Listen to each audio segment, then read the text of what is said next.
Hello, time for another one in this glorious North Yorkshire sunshine.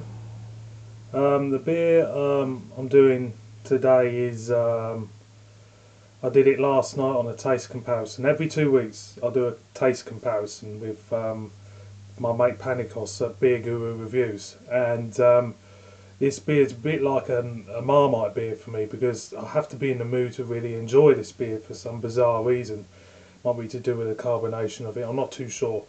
Anyway, I had it last night and I didn't really think, didn't really enjoy it. So I decided to do a video review of it with a clearer mind after last night. So the beer I'm going to do on this one is Duvel, 8.5% Belgian blonde ale. There's the back side of her. That's the front. Duvel. Right, this beer is exported to about 40 countries now. It's a massive, massive beer.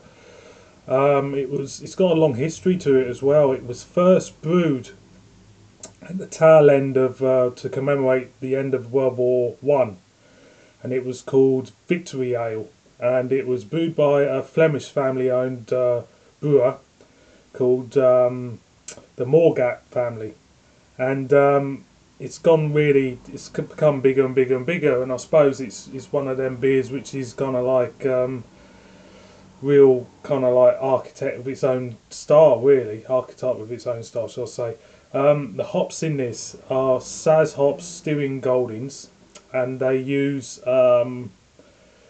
Scottish yeast as well, and they've kept more or less the same recipe since they started it. So it was produced as Victory Ale. Then in about the 1920s, someone somewhere along the line said it was a devil of a good beer, so they changed the name to Duvel. Now Duvel is Flemish for devil, so it's got a bit of a history behind it, if you know what I mean. So I'm going to crack her open now, like you do. Boiling today. There's the lovely crown, lovely jubbly, nice Duvel crown. See how I get on the nose from her. Slight pear there, getting a big alcohol presence there as well. Nothing much else though, nothing much else to it. I've slightly chilled this as well. I haven't seen on the back of here whether or not there is a real adequate temperature. It is bottle conditioned because I've kept it upright, but I can't remember what temperature to have it is. If anybody out there knows what the proper temperature to have this at, do tell us, because it doesn't say on it at all. Just give you bottle refunds and stuff like that on it. So let's pour out like we do. As you can see there, if I pour out, it's coming out real pale gold. Carbonation's kind of like very kind of like busy looking. Big head. I always get a big head on this one, always. So there you go, boys and girls. There she is, like a pale gold there. So see what I'm getting off the nose. Still slight pear there, nothing else really. It's very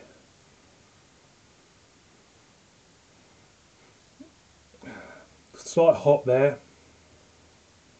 little malt. Still getting, it's a kind of sourness there as well, a little bit savoury even. So I'm gonna dive in now, so cheers.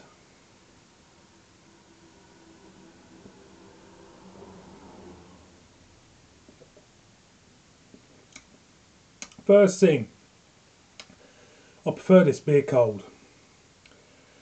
I had it warm last night, so that might have been a telling difference why I didn't really enjoy it. But tastes more balanced, colder. As for taste, you know them pear drops sweets you used to get. I think you can still get them now. Pear drops, very much. The carbonation is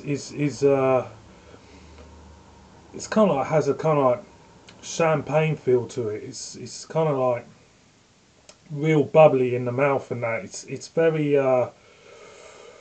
busy, and it's, you can feel the gas building up in your stomach. But I have to admit, boys and girls, I'm enjoying this one second time round. Um, I can see why it's so popular. It's not terrible, you know. It's like a Marmite beer. It's people. I think some people out there don't really like it, and there's people who actually adore it. And it's. I think it does split opinions somewhere along the line. I mean, me myself, I don't adore it. I'm more or less sitting on the fence over this one. But you know, obviously, if you haven't tried this beer before, I think, you know, give it a go. I mean, you're gonna have a few of these. It's gonna do the business. So, you know, 8.5%. It's really gonna hit home sooner or later. But for its style and, you know, what it stands for, it's you know, it's a good beer.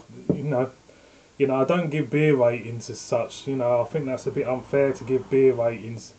You know, it's unfair on the brewer, and it's unfair on me, and unfair on everybody else. So, you know, it's above average. It's an above average beer, definitely, and it's a great example of its own style. So, boys and girls, thanks for watching again, yet again, in the glorious North Yorkshire sunshine. Um, Go and try Duvel. You might like it, you might not. There is a triple out there. I think someone told me along the lines there's 2 triples. So give it a go. Food pairing wise, I haven't had it with food, but I've heard it goes well with chocolate. There's a pub in Durham what was doing it. Head of Steam, I think it was called. So, you know, go out, try it, and see how, you know, if you enjoy it, you know. Thanks for watching. Cheers.